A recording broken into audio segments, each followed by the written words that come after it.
不是商业机密。敢问行走江湖见多识广的您，爱了。小姐非但没惩罚，还给你根本就不明白，小姐为什么你？我回家告诉小姐，姑爷。拿什么惩罚？你赢。Halo semuanya, selamat datang di Ruang Sinema. Bagaimana kabar kalian semua? Semoga selalu sehat dan baik-baik saja. Sesuai jadwal, jadi pada hari ini kita akan kembali melanjutkan series Donghua yang berjudul Juicy atau My Heroic Husband. Ini adalah episode 7-8-nya. Mari kita mulai alur ceritanya. Di kediaman keluarga Su, terlihat Su sedang menginterogasi Ningyi yang dipergoki keluar dari rumah bordil. Tanner merasa kesal karena seharian ini dia tidak ada di rumah dan membiarkan Tanner kesulitan menghadapi petugas keamanan yang mencurigai Ningyi sebagai pembunuh Goyangzhan. Dia kali ini akan menjelaskan apa yang sebenarnya terjadi. Bahkan Ningyi tidak akan menutup-nutupi lagi tentang identitasnya yang sebenarnya. Walaupun Ningyi berjanji mengungkapkan identitasnya, tapi dia tidak mungkin menceritakan kalau dia ini berasal dari zaman modern. Itu pasti akan sulit untuk dia percayai. Maka Ningyi memutuskan untuk membongkar kalau dia adalah seorang pembunuh berdarah dingin yang bisa menghabisi seseorang dengan jarak yang sangat jauh. Sedangkan alasan Ningyi berada di rumah bordil adalah untuk memperbaiki nama baiknya, sebab dia itu bukanlah pembunuh dari Goyangzhan. Dari misi mata-mata di rumah bordil, Ningyi menyadari kalau pembunuh Goyangzhan sebenarnya bukanlah Komandan Song ataupun Tuan Wu. Mereka hanya memanfaatkan Goyangzhan. Apalagi kematian Goyangzhan itu saatlah mereka syukuri, karena masih ada satu orang yang mereka andalkan. Hanya saja Ningyi belum tahu siapakah itu. Orang itu lebih bisa diandalkan dan mampu mengendalikan emosi, tidak seperti Goyangzhan. Ningyi juga memberitahu kalau setiap pergerakannya dibantu oleh seorang bandit yang selama ini dicari oleh Komandan Song, yakni adalah Lu Hongti. Ningyi dan Lu Hongti bekerjasama untuk membongkar kejahatan korupsi Komandan Song. Lu Hongti adalah perantara yang paling tahu tentang gerak-gerik dari Komandan Song ataupun Tuan Wu. Kejahatan Komandan Song juga berkaitan dengan Kaisar Dagang dan pemilihan Kaisar Dagang. Ini semua berkaitan dengan keluarga Su. Maka dari itu kehadiran Ningyi adalah untuk melindungi keluarga Su. Di sini Tanner akhirnya paham dan bisa menerima semua pernyataan dari Ningyi. Tanner berterima kasih kepada Ningyi karena mau melindungi keluarganya. Berhubung bajunya itu sangat kotor, Tanner pun meminta Ningyi membersihkan diri dulu. Ada sesuatu yang ingin Tanner tunjukkan. 所以你跟陆姑娘联手，就是吴启龙和宋，我能力不够。没，我没那个想法。皇上与你有关。 又让你担心了。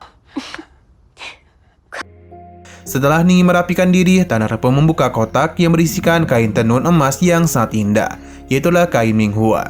Kain ini sangatlah menarik bukan karena menenunnya istimewa, tapi warnanya yang sangat menonjol.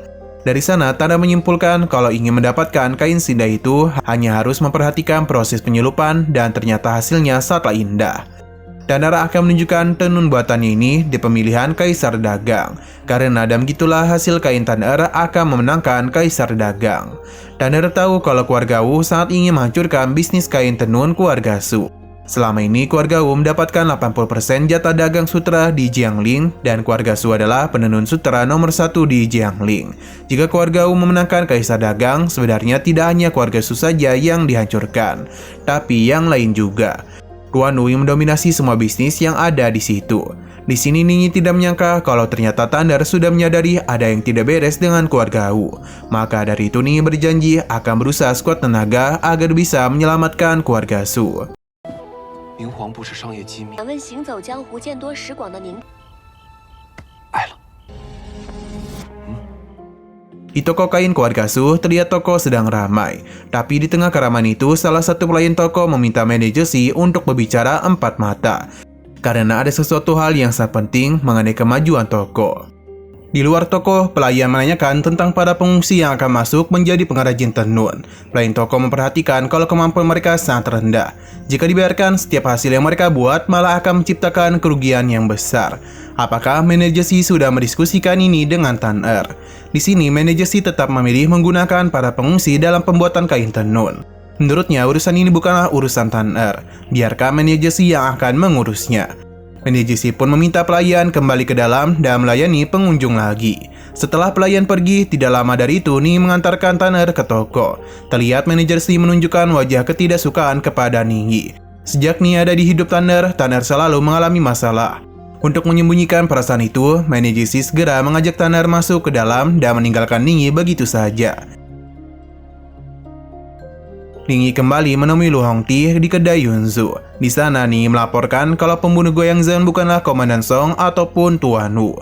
Guiyangzhen adalah bidak poin yang terbuang dan kematian Guiyangzhen tidak membuat mereka khawatir. Masih ada seseorang yang bisa mereka jadikan hidup. Dari obrolan yang Ningyi dengar, dia itu menyimpulkan kalau orang-orang itu adalah seorang yang ada di dekat Tanner. Ningyi menyadari hal itu karena Komandan Song dan Tuan Wu berbincang. Tuan Wu membongkar beberapa rencana dari Tanner. Bahkan ada pembahasan mengenai informasi keuangan keluarga Su. Melihat hal itu, Lu Hongtie mencurigai manajer Si. Dia adalah satu-satunya tangan kanan keluarga Su. Jadi mendapatkan info besar itu sangatlah mudah. Lu Hongtie akan mengecek apakah manajer Si adalah mata-mata di keluarga Su. Salah satu cara untuk mengeceknya adalah mengajak manajer Si berduel. 我替聂姑娘高兴。大家都会当自己的买卖来做。我和锦儿去招呼一下。走走走走。是，苏氏不是股份制，如果有人挖墙脚，且有足够经商经验。 Keesokan harinya, Ningyi dan Lu Hongtie kembali bertemu. Lu Hongtie melaporkan kalau manajer Si sangat diragukan kemampuan bela dirinya. Jika dia memang pembunuh Guiyangzhen, seharusnya dia hebat dalam bertarung.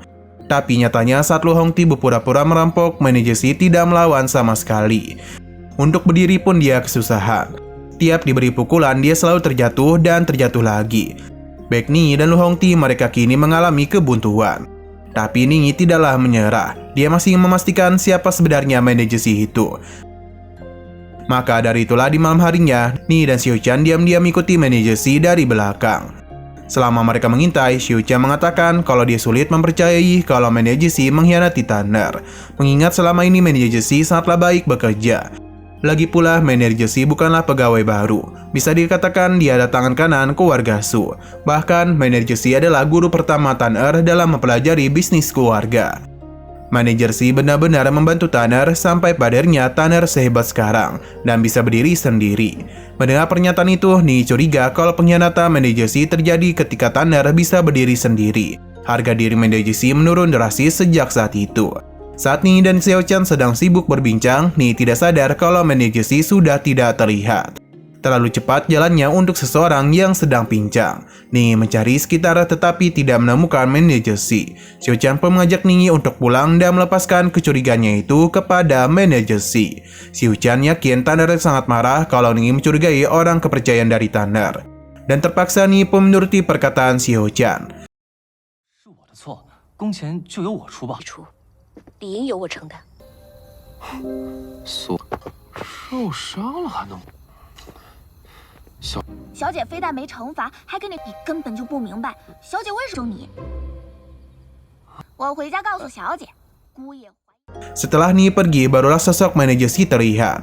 Ternyata dia menyadari kalau sedang diikuti oleh Ningyi.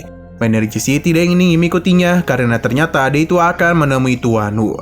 Di perahu inilah sebuah pertemuan rahasia terungkap. Selain Tuan Wu, Komandan Song juga ada di sana. Dan kehadiran manajer Si ke tempat itu adalah untuk melaporkan kalau dialah yang menghabisi Guiyangzhen. Semua itu manajer Si lakukan karena Guiyangzhen mencoba menyentuh Tanner. Manajer Si sengaja membuat Ningyi terjebak dalam kasus itu karena manajer Si ternyata diam-diam membenci keberadaan dari Ningyi. Sebelum Ningyi hadir di hidup Tanner, seharusnya manajer Si lah yang akan menjadi pilihan pertama calon suami Tanner. Komandan Song pun menanyakan kepada manajer Si, kenapa dia tidak langsung membawa Ningyi ke sini dan menghabisinya. Manajer Si pun meminta Komandan Song untuk bersabar, karena untuk menghabisi Ningyi sangatlah mudah. Tapi kalau Ningyi mati, untuk menghancurkan keluarga Su akan menjadi sulit. Manajer Si memanfaatkan keberadaan Ningyi untuk menghancurkan keluarga Su. Ketika keluarga Su hancur dan tidak mempunyai apapun, manajer Si akan datang menjadi dewa penolong. Tapi di sini Tuan Wu meminta Komandan Song mempelajari lagi tentang sosok Ningyi, karena Tuan Wu percaya ada seseorang yang membantu Ningyi selama ini. 宁毅自称是江湖人士。宁毅自称是江湖人士，处处都在搅局皇商之谋划，不浪。Mendapatkan masukan itu, Komandan Song langsung melakukan gerakan agresif. Dia menculik Ningyi yang sedang pergi ke kota bersama Tanner dan Xiu Chan. Ni dibawa ke markas para prajurit. Tanpa basa-basi, Komandan Song langsung menanyakan siapakah bandit yang membantu Ningyi selama ini. Seminggu ini sejak Tuan Song datang ke kota, Ningyi selalu menjadi biang masalah dan membantu bandit itu kabur. Sampai-sampai menjadi penyusup ketika Komandan Song dan Tuan Wu berbincang. Tuan Song mengancam Ningyi untuk mengaku sekarang juga. Di tengah tekanan berat itu, salah satu prajurit memberitahu Komandan Song kalau Tanner dan menantu Tuan Putri yaitu Tuan Ming datang. Ternyata Tanner melihat Ningyi yang diculik. Dan cerdasnya, Tanner langsung menebak ini semua adalah perbuatan Komandan Song. Dan santainya, Tuan Ming menanyakan kepada Komandan Song, apakah pertemuan mereka sedang membahas bantuan para pengungsi. Karena tidak ingin kejahatannya dicium, akhirnya Komandan Song pun berpura-pura memang sedang mendiskusikan dan Ningyi membahas hal itu. Tuan Ming pun tersenyum mendengar hal tersebut. Untuk mempermudah pekerjaan Komandan Song, Tuan Ming bahkan menunjuk Ningyi untuk bergabung juga. Menurutnya mereka cocok bersama menyelesaikan masalah pengungsi. Lagi pula, Komandan Song sibuk dalam pemilihan kaisar dagang. Mendengar hal itu, baik Komandan Song dan Ningyi pun sama-sama terkejutnya. Tapi di pihak Ningyi sangat tepat karena bisa leluasa mengamati gerak-gerik dari Komandan Song. Sedangkan bagi Komandan Song ini sangatlah merugikan. Tapi mau bagaimana lagi, dia tidak bisa menolak perintah menantu Tuan Putri. Setelah lepas dari permasalahan itu, Tuan Ming memberi saran kepada Ningyi untuk mau ikut dalam rencananya. Biarkan Komandan Song merasa kalau semua ini masih ada di genggamannya. Karena begitu dia akan lengah dan lambat laun akan semakin terjepit. Setelah Tuan Ming mengatakan itu semua, Ningyi tiba-tiba tertarik dan topeng yang dimiliki prajurit Tuan Ming. Menurutnya itu sangatlah menakutkan dan menarik. Ningyi menjadi mempunyai ide untuk meminta topeng itu dalam jumlah yang banyak. Ningyi bahkan menjanjikan kalau kedepannya ini bisa menjadi bisnis jual beli yang bagus antara mereka berdua. Padahal itu, Tuan Ming akhirnya memenuhi permintaan dari Ningyi. 康老这非钱之子宋宪以为一切尽在他掌控。啊，是吗？我做监工也是100个，信我。 走，去找那个。 Sesuai janji, Ningyi tidak ingin menyembunyikan rahasia lagi kepada Tanner. Maka dari itu Ningyi kali ini mengajak Tanner dan Xiao Chan untuk menemui Lu Hongti. Kedatangan mereka ke sini adalah untuk memberikan topeng kepada Lu Hongti, sekaligus meminta perlindungan atas keselamatan Ningyi dari Komandan Song. 门，这个给你。 这陆姑娘可否以标示身份？ Sejak Ningyi ditugaskan membantu Komandan Song, Tanner takut kalau Komandan Song akan semakin leluasa mencelakai Ningyi. Di sini Lu Hongti mengatakan kalau dia tidak hanya melindungi saja, tapi kalau bisa Lu Hongti akan menghabisi Komandan Song. Bahkan untuk mengabulkan harapannya menghabisi Komandan Song, Lu Hongti memanggil semua saudara dari keluarga Lu untuk membantu. Ada Lu Shuing, Ruan Yu, Peng Tong, Lu Guan, dan lebih mengejutkannya lagi, pedagang yang pernah Ningyi temui adalah salah satu dari tim Lu Hongti. Dia adalah Pan Dalang berserta istrinya Xiu Jinjin. 我是杀不了。 但只要你带着这个， Tanner sebenarnya kurang setuju kalau niatan mereka adalah untuk menghabisi Komandan Song. Ia pun penasaran kenapa mereka semua sangat membenci Komandan Song. Di sini Lu Hongti akhirnya menceritakan awal mula kebencian mereka kepada Komandan Song. 20 tahun yang lalu, Komandan Song dan prajuritnya memfitnah penduduk desa Gunung Lu sebagai pemberontak. Semua itu Komandan Song lakukan demi bisa mendapatkan penghargaan dan pujian atas kinerjanya. Komandan Song tidak segan-segan menghabisi semua penduduk, tidak peduli wanita, orang tua, ataupun anak-anak. Lu Hongti masih bisa selamat berkat ayahnya yang menutupi Lu Hongti di bawah tubuhnya. Dari sekian banyak penduduk yang ada, hanya mereka bertujuh yang selamat. Padahal itu Ningyi tidak bisa mencegah lagi. Mereka diizinkan ikut dengan Ningyi menemui Komandan Song malam nanti. Singkat cerita, pertemuan Ningyi dan Komandan Song pun tiba. Di sini Ningyi beralasan kedatangannya adalah untuk mempererat hubungannya dengan Komandan Song. Mereka akan bekerjasama dan untuk saling mengenal, Ningyi mengajak Komandan Song bermain bola. Ningyi melihat berapa hebat Komandan Song bermain bola. Menurut gosip beredar, Komandan Song sangatlah hebat. Tentu saja Komandan Song menerima tawaran itu. 赌一局。好啊，拿什么筹码？你赢。 Pertandingan pun dimulai. Walaupun ini terlihat seperti permainan ringan, Komandan Song tetap menggunakan kekerasan selama bermain. Kelompok Lu Hongti tidak tinggal diam. Mereka coba menyakiti Komandan Song. Tapi karena para prajurit yang memperhatikan keselamatan Komandan Song, mereka semua jadi sulit mencari celah. Alhasil tidak bisa menghabisinya di keadaan seperti ini. Permainan berjalan sangat berat. Komandan Song semakin menginginkan kemenangan di permainan itu. Sampai pada akhirnya dia berhasil mencetak gol. 不靠谱啊！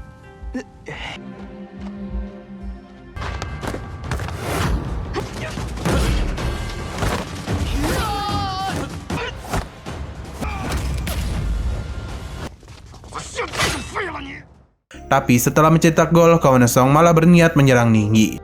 Tentu saja Lu Hongti dan yang lainnya segera melindungi Ningyi.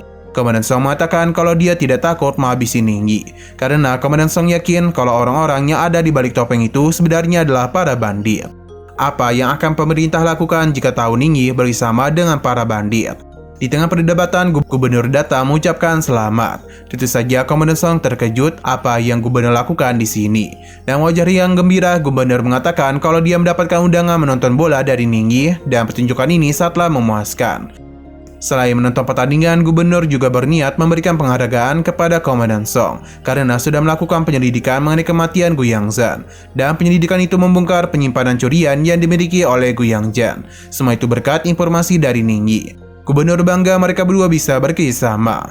Mendahal itu, Komandan Song marah besar kepada Ningyi karena ternyata penyimpanan yang disimpan di tempat Gu Yangzhan adalah salah satunya milik Komandan Song. Di sini Komandan Song tidak bisa marah secara terbuka karena masih ada gubernur. Dia tidak barang curian miliknya diketahui oleh gubernur. Dan bersan kesal karena hartanya lenyap begitu saja, Komandan Song pun pergi meninggalkan mereka semua.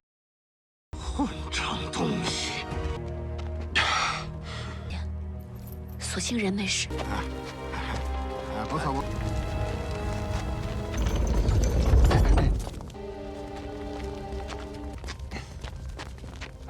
凡事必先想好退路。